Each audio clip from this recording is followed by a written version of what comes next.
At the end of the day, your brand is what people say about you. Getting initial traction and then just doubling down on that. When people purchase your products, they're saying something very specific about themselves. Welcome to On the Fly. Let's start just with yourself, how you got started with the brand and the kind of growth trajectory over the last, 4 or 5 years? Jesus, not even yet. So November 2019, when we sold our first item, went live, sold it. How'd that feel? Not good, because I'm very critical of everything we do, as in I like it to be. So it was a friend that bought the first thing and I went, that's not a customer. Not a real person. How do I get customers? But it was funny because I was talking to you about the guy who was trying to sell garden gnomes, and it was just amazing. Brona was working in the UK, so Brona worked for a tech startup. They were based in Belfast, and they used to do numbers forecasting for Tesco around their grocery departments. So she was traveling, and she'd come back in a taxi, and she was chatting to some taxi man randomly in London, and in the car he just started talking with his wife, and his wife had started a biker gear brand, but she was doing a lot of it through Amazon, and I think she said she's on her second year and she's turning over £1.5 million. And Brona rang me straight away and went, we can do something that we love. And at the time, I definitely don't look at now, because 2 kids later and all this other stuff, we used to train religiously, not train to be buff or bulky, just train for fitness, health. We enjoyed it. It was great for our mental health, all those different things. And we loved investing in our gears. Probably the only thing I'll spend money on at the time would have been clothing, stuff for training, etc. Really passionate about trainers as well, and brands. And I get into Tinker Hatfield and Nike and all those things that inspire me. But she said it to us, and we said, right, how do we go about doing this without having any knowledge? And it was late 2018. And all we knew was use the internet, find a sourcing website, find something that can take us there, using things like Alibaba to find suppliers, but wanted to find suppliers produced, not just sold. And that was the first challenge that we had. And then we spent 12 months trying to acquire different samples, shapes, cuts, us drawing crap on likes of Canva, stuff that we didn't really know, measurements, none of these things, didn't have the money to invest in it. And I think we said, we'll put €3,000 into it, and said that we'll spend that when we get it right. So we got it right. We made a small order. I think it was 100 and something units of a legging that we were happy with, and we said, we'll build from here. It was 3 colours. And that was it. It was November 19th, 2019, and we launched the website. It was awful. It was awful. I have to commend you. When I looked at Amber, you've done a really good job of the original one was dreadful. Yeah, but I think everyone's is, and it has to be dreadful. And you're not clear on your aesthetic. You're just going, I want to do something, and what is that thing I want to do, and how do I do it? And it was $9 for Shopify, and there was nothing, and it was graphics. How to do graphics? Brona was the model. I was the photographer. The lighting was crap. Then you're on apps trying to make things brighter and everything. But we launched, and you know what? It rolled. And then first week we did €3,000. We're like, what? Yeah. Some people, but I saw an order coming in from the UK, and I went, who's buying this in the UK? How did they find the website? Yeah, but it was great, and it just said that, okay, it is achievable. Yeah. And so it rolled from there, and then I think it was gradually picking up. We were getting a little bit more clear on using social media to our advantage, getting the odd influencer to do something for us, grow our follower numbers. When it's just leggings at the stage. Leggings and a sports bras. It was 3, and that was it. And the whole idea of Powercut was, in Ireland at the time, we felt that there wasn't a brand similar to, let's say, a Gymshark, but primarily aspiring to a Lululemon or a Sweaty Betty, where it was really good quality, or what is perceived as really good quality. We wanted something that could compete there, and we wanted something that could in time grow into that premium nature, make it look really strong. And there's just leggings that we thought people would like. We'll get the fit right, we'll get the cut right, and it'll go from there. And luckily enough, it did. It became local, where people were like, oh, I'll support Craig and Brona's business. Yeah.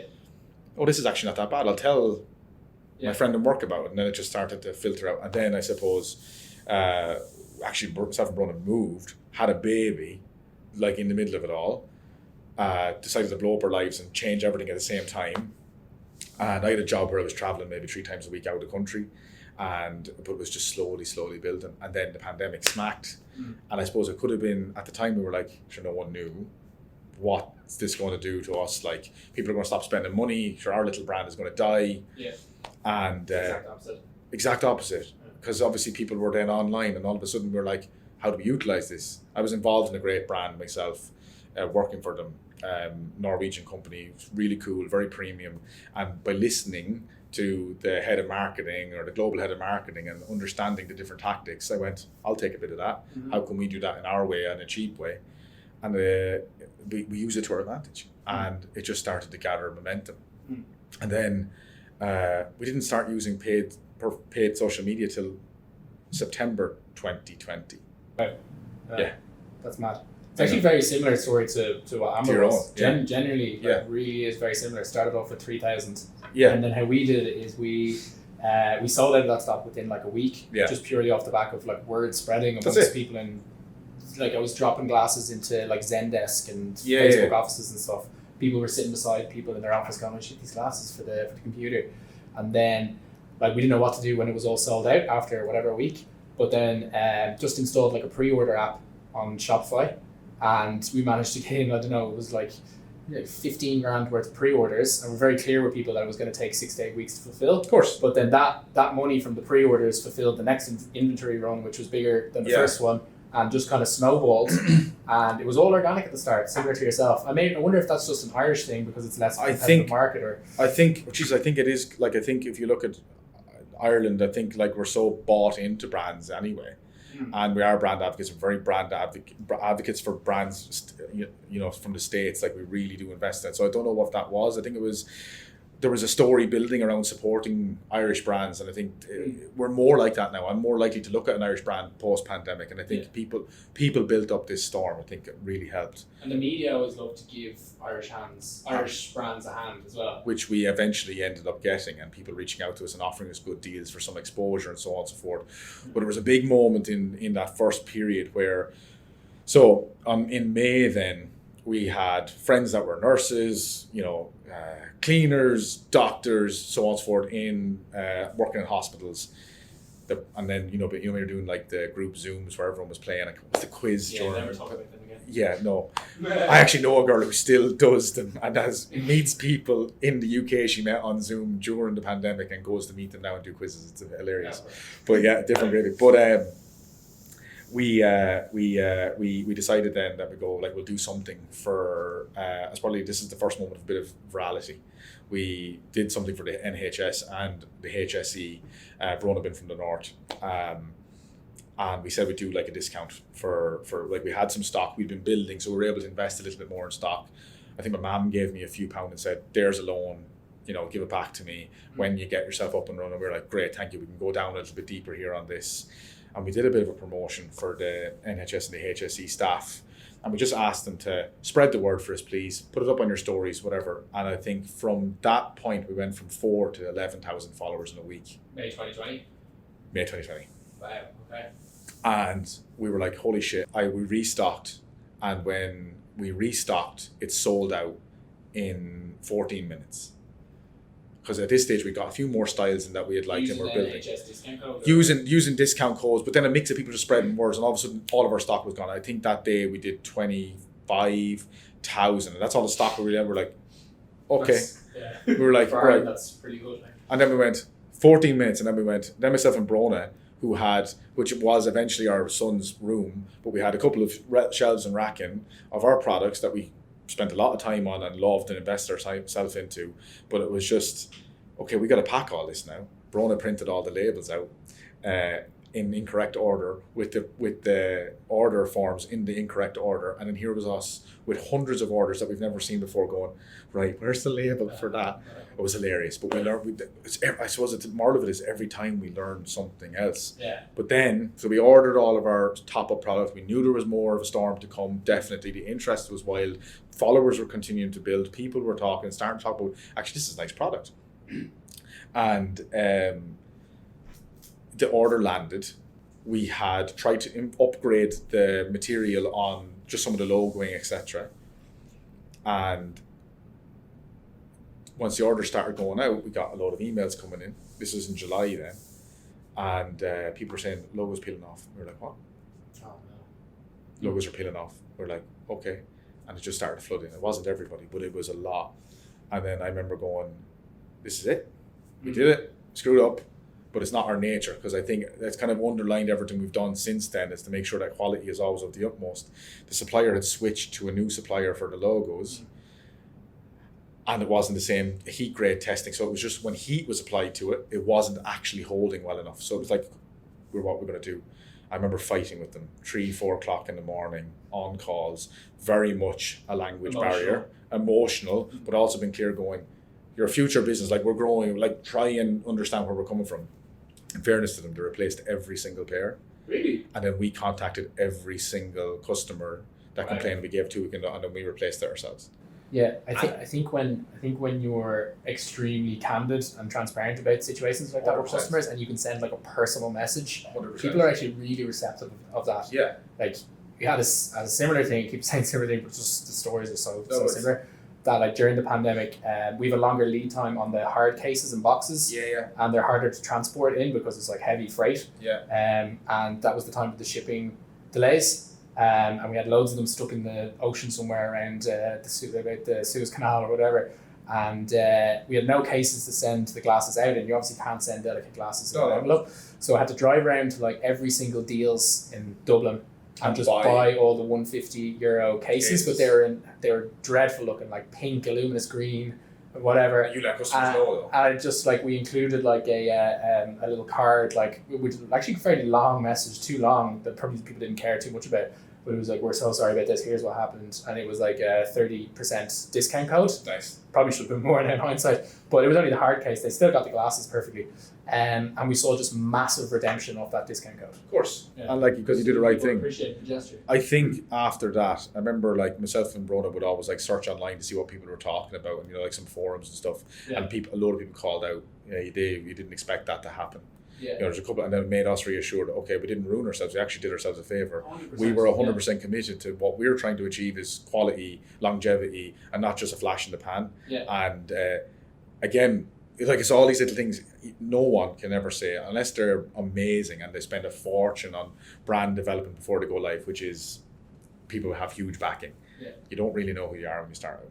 Yeah. You really don't. You know what you want to achieve. You kind of have a goal. I'm trying to grow this. You're all up to numbers at first, and all these little moments kind of start to form. Yeah, you're building the airplane with the parts when you're falling off the cliff. Yeah, and that's what it was. But like we just still had it in our head. That underpinned the quality for us because we didn't understand the process true and true. Couldn't travel to our suppliers in Asia because of the pandemic. Yeah. Probably couldn't have afforded it anyway. Mm. You know what I mean? Like you're looking at big money to do a trip. And using Zoom and using imagery to say this is right. But when they decide to switch their logo supplier last minute because it's quicker for them or maybe cost effective for them, and then it affects us over, well then, you're not to know. But what it taught us then was quality control from here on in, even if it was just me and Bro. Yeah.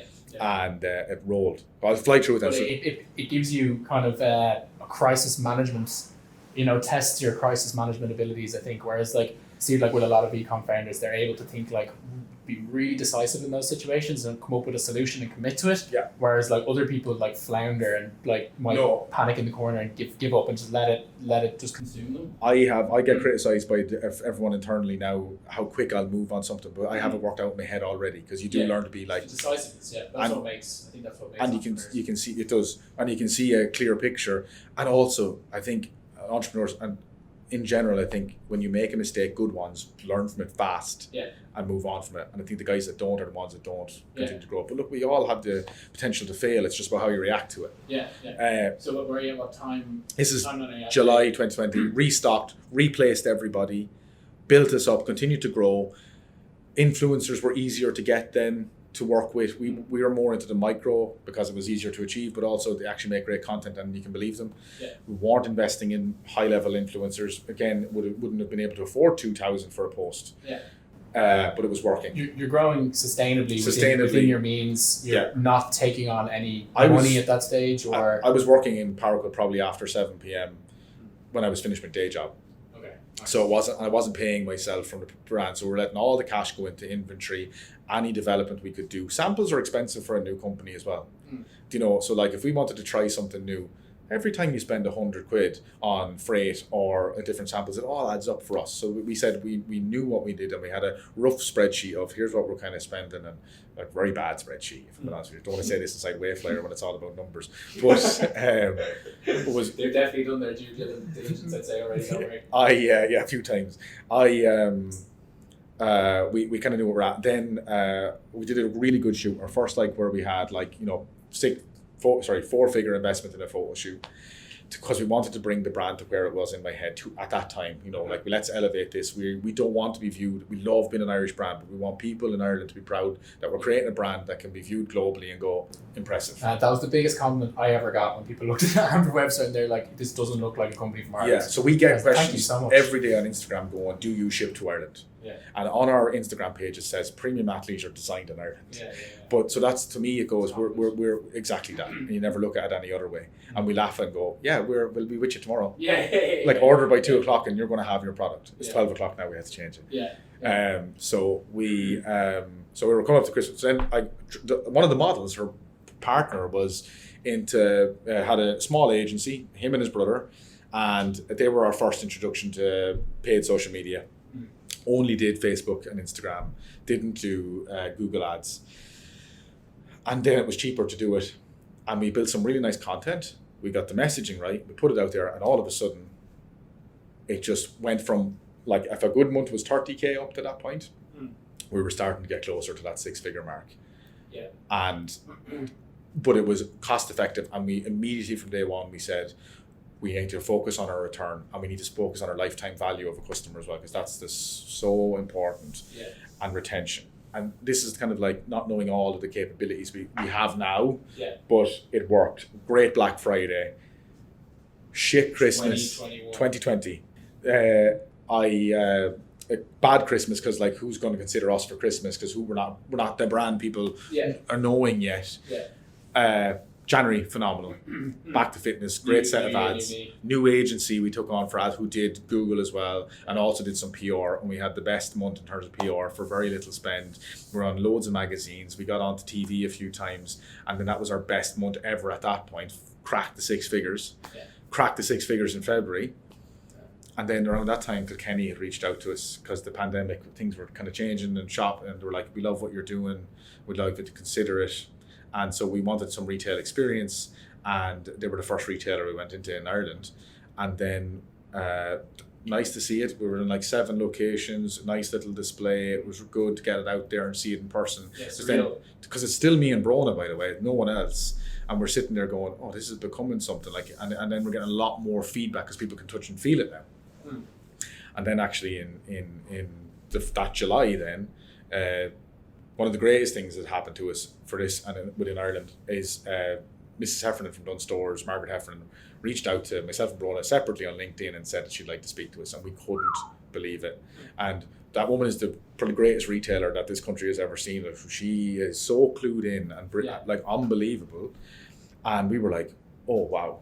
And we went in and we displayed our product, and I have to say, the day we did it, everything looks so well. We're very keen about our packaging, we're very keen about how product feels and colours, and we were like, oh, actually, we could be in a major place like this. And after that meeting, it was discussed that we go into two other better locations, bigger locations, Stephen's Green being one of them and Corners Court being the other.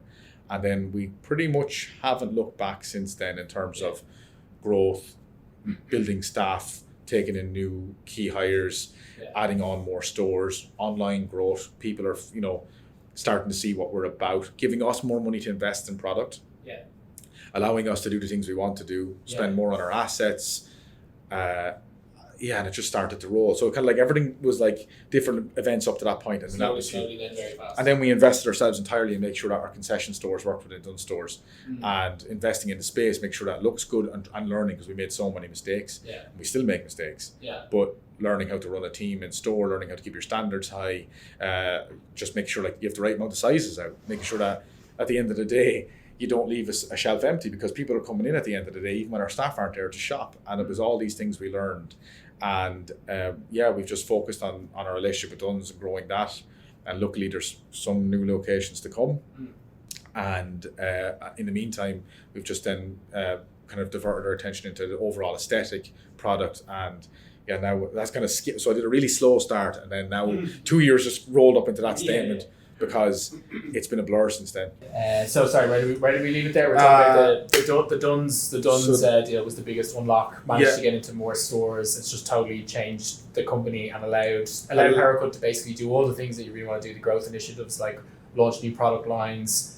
Really improve the quality of the output of the creative assets. That's what we did. The first thing we did when we knew we were going into a store was myself and Brona said, what do we need first? And I think a lot of people would have said, we probably should get a marketing manager in to run this. And I said, no, we get a designer. And then for in terms of product. Digital or product? No, product, pure product. I do all the digital stuff. I still keep really close to that. Yeah. There is someone now that supports in the team, but I think a lot of people would have said that's crazy because why don't you grow? But I just wanted us to make sure that there was a thing in our head around what we wanted to achieve around product because that is be unique, but also just quality is so important and just someone who knows about fit. And when you get a sample in, you actually can check it off the measurements and go, oh, this is right, this is wrong. You've not got your sizing right here because sizing's a killer too. If you get your sizing wrong, your return rate goes up to the roof. And then you're like, what do I do with all this product that I can't sell? And so that was the first person I brought in. We went from there around. We'll put a program in place now. We want to try and hit this milestone, this many options. Here's what we want to cover off. You know, like we wanted to do a special tennis collection. It was brilliant. It was a beautiful product. We wanted to do specific running elements. We wanted to look at new materials in terms of lightweight, breathability, all these different things that this person had the knowledge of that I didn't have the knowledge of, but I had it in my head and she helped me translate it to suppliers. And I actually think now it was the best move. Yeah. Because we solidified what we wanted to get to, or at least started ourselves on the track of what's great product meant to be, what's Powercut product. Yeah. When people started to buy the product, word of mouth spread, then it allowed us to bring in marketing managers and so on and so forth. So it probably worked. Right? Maybe it would have worked the other way too. You're doing a good job on the marketing front anyway, but that's probably but it's glad that we then because it was easier then, I think. And different costs and everything, like everything's gone through the roof in terms of Facebook and you know. That rolled, the product was right. Product's super important, especially in Dunn stores. They're very keen on product too, and it has to be right for the consumer because they're so consumer led, and so are we. And that had helped us massively. And so what Dunn's had given us then was a platform within this country because we want to be the best brand that came out of this country in our field. We want to dominate the space. We had presence, we had physical, people were able to touch and feel it, understand, because it's very hard to translate how soft something is on an image sometimes, or all the time pretty much, and you can describe it as well as you like, but when someone can feel it, it really helps. Then the website gets the effect of that, and then we build it up. And I think this year has been really good for us. We've brought in a chief commercial officer from Sweaty Betty, which was pivotal in kind of connections in the industry, understanding the industry, understanding effective buying. Is that to kind of supercharge your wholesale efforts, or it's the super? No, it's more. It's literally more so to put rhythm around what we're doing in terms of seasonality, how to buy effectively, meeting those moments, and also like kind of products to help for customer acquisition, and then as well as just like understanding how other retailers might work and trying to kind of just professionalize who we are as a team, because we'll continue to get the product right, please God. But it's all those other structures that need to go around it now that makes it more of like, now I used to get up every day and go, I suppose, imposter syndrome, and like we are a business, but are we like? Now you want to feel it. Now you feel like a real business. Now we feel like a business with a proper team, people who are invested, proper reports. But that's what that was all about. So now I think our next collection, which has just started launching from last week, is our biggest ever. It's our most detailed. It's our most consistent, connected, and the truest reflection of who we are. And also we try to represent, I don't want to say value because it's not what we are, like there are some expensive items, but good value. Like we look at a Lululemon and admire what they've achieved and then go, I still don't want someone to have to spend 120 euros on a pair of leggings. I'm from Carlow. I haven't come from a wealthy background at all. I would hate people to feel like they couldn't have something. And I want really good stuff that can be on everyone's back, if that makes sense. And I think that's important to us. So we try and maintain our costs as well and our prices then too that can reflect that out to the customer. So I think this collection is phenomenal in terms of the quality and then also in terms of what it's going to cost. And I think this is probably going to be our biggest Black Friday. Nice. And 100% our biggest Christmas. And the first time I don't want to jinx myself, but first time I feel a little bit comfortable and happy in what we've. I'm not beating myself up. Because we're the theme of our kind of efforts over the next 3 months is talking to founders about how they get ready for Black Friday. Yeah, cool. Preparation routines, how they feel. As the company gets older, how much better does their timeline get in order to be organized? Because I know I was just thinking at the start, for me, like 2017, 2018, 2 weeks out from Black Friday, like, I don't have the most popular SKU and stuff or something like that, And you're not getting it then either. As you get, as things progress, you obviously get much more organized and you know these things in advance. Like even for you over the last few years, how much has your preparation changed? I know you've got the new employees that come on board. You kind of like help to tell you the best processes towards this. But how has your kind of run into Black Friday changed over the last few years? I was just thinking when you said it there, I was just thinking about the year. So 2020, it was, hey, Brona, Black Friday's in 3 days. What discount code are we running? Yeah, exactly. Yeah, and we'd only just had our first ever agency start in September. These guys were green as well. They were brilliant. Like they were, those younger guys who were hungry, starting their own business, and they know how to push things out there. Yeah. But prep isn't on top of agenda. It's like, hey, look. So we were like creating assets in the middle of the week of Black Friday, going, this one might work. Okay, so that's that. 2021, bit better, 2 weeks, maybe. 2022, crap. 2 weeks because we were trying to land our biggest Christmas ever and we were more focused on making sure concessions because we were always adamant that we keep that right. We got to keep the stores right. We got to keep people coming and getting the best experience there too. This year represents something a hell of a lot different because I started prep in June. Nice. And this was, would this have been choosing the autumn-winter collection? Autumn-winter collection is done. So now we're working on when would that have been done? This one was sealed in April. Now we're working 11 to 13 months out because we have to. Our new, our CCO has kind of helped us understand. We need to work to a critical path, or we're not going to do the right things, and we need to understand what we're planning towards. But in terms of prep for website, what we'd like to achieve, fulfillment. So to go through it, like the first thing was like we were using an outsourced company to do our fulfillment. I went 3PL and understanding that there is would have been limitations on us in previous years. So I remember 2021, we were really busy getting stock to stores because it was the Christmas run-in and it was picking up. And we didn't know how to handle it because it was like replan didn't just go to 2 days a week to a store. It needed to be like 5 days a week. And at the time we weren't using a courier, we were actually using our own van to deliver stock to store. And one of my best mates works in the company with us. And he was flat out. I felt sorry for him. Like he was just what? He was go away course. So we were only in Dublin around the time, but it meant like that he'd be back to Ballycoolin to our offices in Blanchardstown, and he'd be just doing this, just circling around. And we didn't have a system that really helped us look at our inventory. So we were like, what do we need? And just doing this constant trip. I said that we probably made no money because we spent so much money on diesel. Yeah. But I remember at fair play to her, my mother stepped up on Black Friday itself on her own because our warehouse lads were also helping in stores and getting stock out on the shelves and everything. And she packed hundreds of orders on her own. And I remember coming back in going, you didn't get a single thing wrong. She goes, no, I don't get things wrong.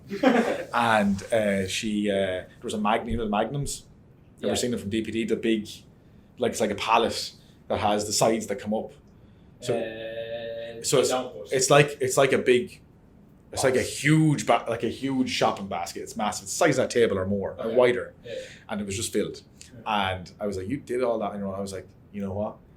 It could have gone really bad, but it didn't. And but we didn't prep then, so we didn't have our team covered. We didn't know because we were under pressure. So you can break. This year represents differently. We now understand what that breaking point is. A lot of thought now is going into predicting what you're going to sell. A lot of thought now is kind of, I think the first thing I did was I sat with everybody and said, we've messed up Black Friday, as in meaning we might have done a 6-figure Black Friday, but could have done more. Oh, hell yeah. And we also didn't prep product. And I think the big thing now is obviously working with Wayflyer, that if we need that extra funding, that allows us to go deeper on a line or two, like you had said, the best sellers, like we can, and make sure you know what those lines are going to be, or what are you planning those lines to be. How are you calculating or forecasting those numbers? I think what we're looking at is, I think you can't really look at last year as a trend. I think what we're trying to do is we're trying to paint ourselves a full total picture and then piece it together how we get there. So the first thing we did was we sat down, and I also included our new agency, a great agency based in London. They work with, I always say this wrong, Pangea. They work with Stussy. They work with Tala. The PlayStation. They're great, and they've been really helpful in knowing e-com, and e-com in the UK is more well formed, and so we're getting a lot of that knowledge. We're paying for it, but we're getting more of that knowledge. And the first thing we did, why is it gone out of my head? Vervaunt, VERVAUNT. Okay, I've heard of them before. Very cool guys, very good team. They're coming to see me next week. I'm excited to sit down with them and plan out the rest of it. Possibly. They're very well known, and so great team in there. And first thing we did is, what's our goal? So I don't want to put it out there until I actually do it, and then hopefully you'll have me back in and I'll tell you what we did. But we put the goal out, what I wanted to achieve. I said, is it achievable? And they went, no. And then it was early in there, we only just onboarded them. Now they said, yeah, we can do it, but here's the things we need to do. So we went and did that. We set our goal first. What are we going to achieve? And then we piece it together in terms of what we think we're going to need in terms of inventory, top selling lines, etc. Put that together and allocate that, because we also have to protect our stock for our stores, make sure that we don't overdrive, and we also have to make margin that we need. We don't want to make this like a very costly endeavor, driving a number and not making any money for the business continue to grow. So I had to understand we knew our breaking points before. My mother should not be coming to the warehouse to pack orders. So we need to understand how much volume can we do? And I don't think we're big enough yet to worry about breaking a warehouse. But we broke our little warehouse. It was 3,000 square feet. We couldn't keep up. So we need so to... you're almost are you shooting for the maximum that's feasible for your staff to pack? Is that kind of what you're shooting? Kind of like that, just understanding what can be packed per... We kind of roughly have a time on what's a pack per how many packs can we do per hour, say. And then like how many, like up to a certain number of units. Black Friday always end up getting different kind of orders too. So like last year we had no big bags. We know, so at the moment we do like a 14 by 17 inch bag. It's great because you get like 6 items in it, and you don't really feel, people might spend, see a €250 order, €300 order a day, it's a big order. Black Friday could be a €600 to €1,000 order, depending. Could be buying gifts, could be whatever it may be. So we didn't have big bags, so we have to range for that. That's one. Make sure we have something that can hold a jacket, because we're launching a premium range jackets called Outsider. Have you? Yeah, so the old ones. I'll wait till I show you the new ones. They're very cool. So we have that. So something that can fit that. That definitely happen. So they're simple little things you need to get out of the way. How many orders can we pack per hour? What kind of team do we need involved, or what kind of resources needs to be put to that to make sure that we can fulfill this? Also the timeline. What's the timeline looking like for Black Friday this year? So I think an awful lot of Black Friday has become Black Month. So yeah, this is something that I want to touch on, because I know, just to interrupt you, like last year I think there was a bit of trepidation around Black Friday. People didn't know whether, like the economic climate or whatever, they didn't know whether it was going to be a complete flop. Yeah. So I noticed brands were sneaking forward with their sales to try and like beat out the competition, and it just turned into like a little bit of a free-for-all mess. Yep. I'm wondering, do you feel like, is the sentiment the same? I think the sentiment is the same this year, and the agency is saying that they don't tell me who's doing it, but they tell me a couple of the clients are going June 1st, maybe that'll eventually happen, June, Black Friday, November, very start of November, they're going to go. That's not what we are, because I'm not trying to build a brand. Myself and Brona don't want to build a brand that's based on discounting. Yes, we'll do big sale periods because we have to. Maybe there's a glut of inventory or whatever, and a brand of our size can't afford to have so much stock in the back and not selling. We still have to run the business, and we also need to sell that to grow and buy more product. So myself and Brona have said, right, what's the right time period? And we're looking at going like 4 days earlier. We're not looking at going as deep. I think we don't want to fall into that trap of being on discount for the whole month of November. And then trying to run into Christmas gifting as well. We want to just give you that package Black Friday. And we've built Black Friday this year in stages. There's an entry Black Friday, there's a mid Black Friday, there is a Black Friday, there's post Black Friday, and then there's Cyber Monday.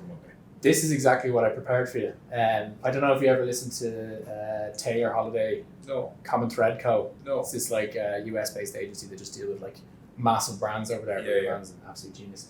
But just before this podcast, I was listening to their offer strategy on Black Friday, and they said that the brands that got the best, that did the best performance last year, split the Black Friday season into 4 mini peaks. Yeah. Right? And each of those peaks has a different offer strategy, a different email strategy, different creative strategy, and a different media buying strategy. Again, very complex here, but we'll just go to the offer strategy. It's early bird, right? Mm-hmm. And the early bird should be something that is very simple for you to fulfill, and it's just kind of it's mainly aimed at people who don't want to risk their favorite products being out of stock. Yeah. So something that it could be is like free €50 gift card with every purchase over 100, something like that, because the margin to you on that €50 is pretty small. They might not even redeem it. Yeah. So it's a simple one for you to do. Doesn't require any like manual fulfillment. And then the Black Friday sale is better than the early bird, but it's more of a 30% off if you spend up to a certain amount. Right? And then what they said was the best time to do your biggest sale, like give away the most, is on Cyber Monday, and that's when you hit them with the buy one get one free. Because the ones that haven't bought yet are going to be tipped over the line with that one. Cyber Monday last year, based on agency feedback across the brands, was the best day for all brands. On that day, best individual day. Why is that? That's weird for... I think just to what your point was, is that they're not the early birds, they're the late birds, and they're going, exactly that. And it is that. Then there is that kind of scarcity element going, well, these deals all might end. Now, a lot of brands just go and they keep deals on into December. I don't like that either. I think you got to hit them on Cyber Monday with something to get everybody across the line. They can't resist. And if you have had 10 days of Black Friday sales, word of mouth is enough that if people have got deliveries going, you need to get on top of this so the word does spread. So that's why we've split it up into 5 distinct sections. And even actually we split our Black Friday itself into distinct sections so that we can optimize performance throughout the day, or hope to. But I think what we learned as well is last year we did something similar. We did like a magic door that kind of opened. It was a nice looking magic door, sounds childish. It was a cool door, and this cool door opened every 4 hours, and I gave them a different deal, and they got an email when the door opened. So they have to click on the website, this door would reveal the deal, they click on the deal, it'd bring them to a section, and then that deal would be there. So it was just trying to create elements, something. So this is what we're going to do. Was that on the homepage, or was that? That was on the homepage. So we built a custom landing page, but it clicked through homepage and in. So then that was cool, worked. We understood then, because we had our best day of, obviously in Black Friday, I suppose intent is higher, but we had a really good day, like twice as good as the other days, because there was more going on and more moments. Because I don't think people mind their email being bombarded Black Friday as much as they don't want an email off you every day during a standard week, but they'll take it on Black Friday. But if we summed it up that you're going to get something different, and we just saw those spikes every 4 hours just went. So this year we're doing something a little bit different. So we've subdivided the day into 4 distinct sections and subdivided the week 10 days into 5 distinct sections. And that's what our strategy is in terms of how we're going to do that. Next thing is creative. We have separate creatives. They match together in a way. Black Friday is kind of almost independent because it's the day it is, but it all has to marry pretty well. Sorry. No, go on. Sorry. Yeah, sorry. I do definitely want to talk about the strategy on the creative side of things. Yeah.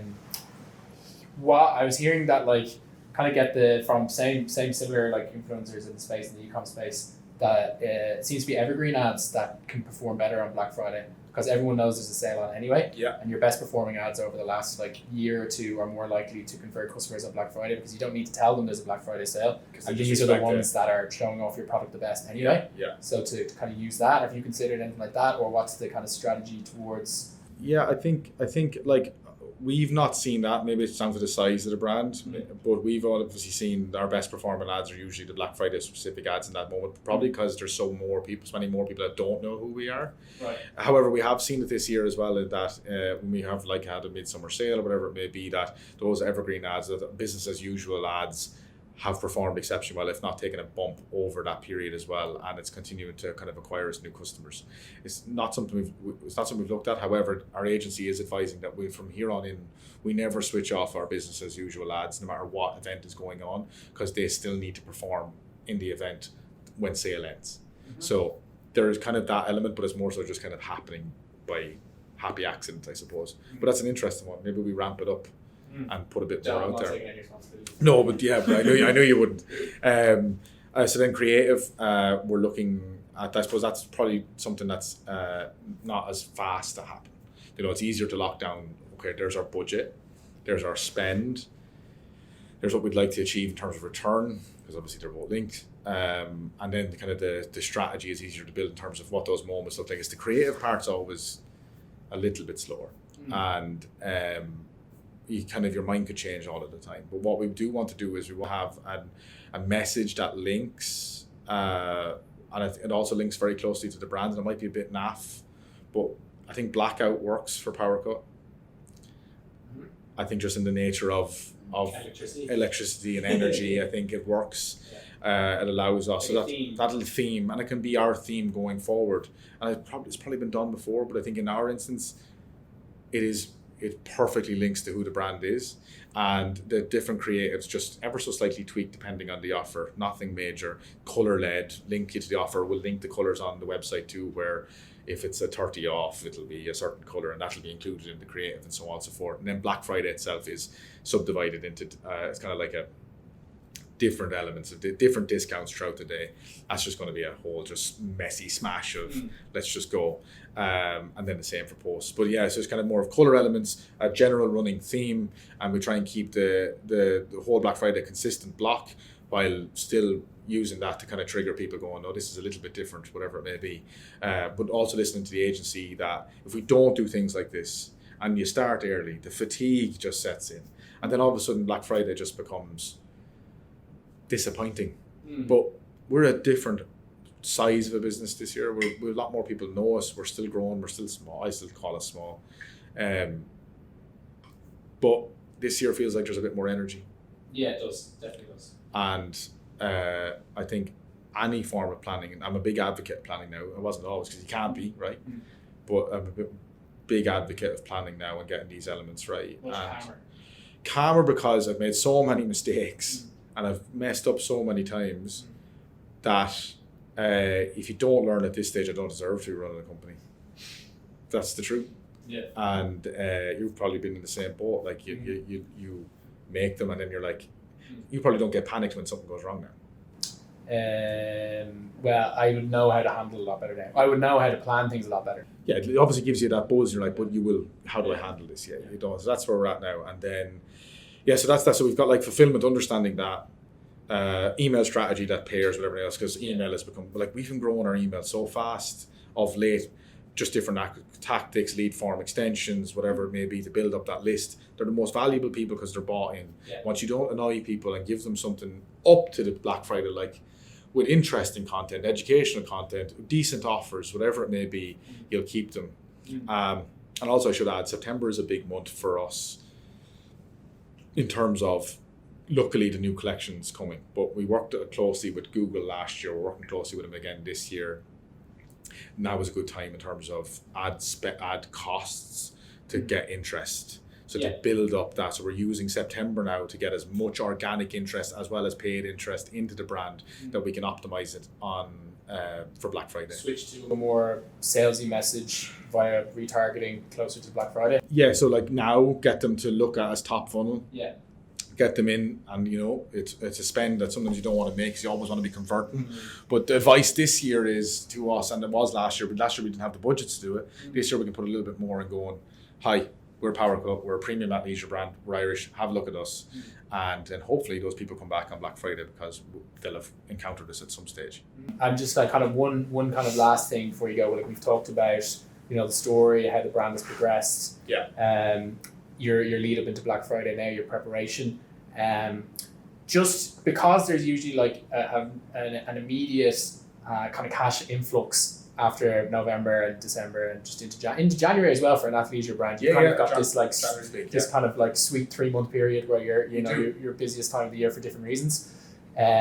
What does Powercut hope to do with that money in terms of like realizing some of its growth initiatives and ideas? Yeah, I think it's always costly to go deeper into more products, but that's where we'll have to go or extend our options. And that's most likely where we'll invest into. A problem that we've always had is never having enough of certain lines, and we don't forecast them correctly, and we're getting much better at that. And so then we'll probably invest in those like lines that people come back for, and that's where we'll probably put the most of our money, into lines that we know that are really good, are some of our best products, and that people can always have them, never out of stock. Yeah. That's mostly where it would go. While also diversifying the product range. While also spending some on diversifying some capsules and so on and so forth. And then there's obviously a thing at top of mind that we'd love to build this team out more. I want more people working for us in this country. So there's another couple of key hires on my mind that would be great to bring them in to bring this to the next level. But that's pretty much where the cash, it won't go to me anyway. But it'll go to the right things and the right people. It's such a good story, and it's good to hear you just so like full of energy and just like really excited about it. Well, it's good to talk to another founder as well in this environment. So like it's it's cool. Nice one. Thank you, Craig, for joining us today. Cheers, and everyone check out powercutclothing.com. That's it. Yeah. Nice. Yeah. Cheers, mate.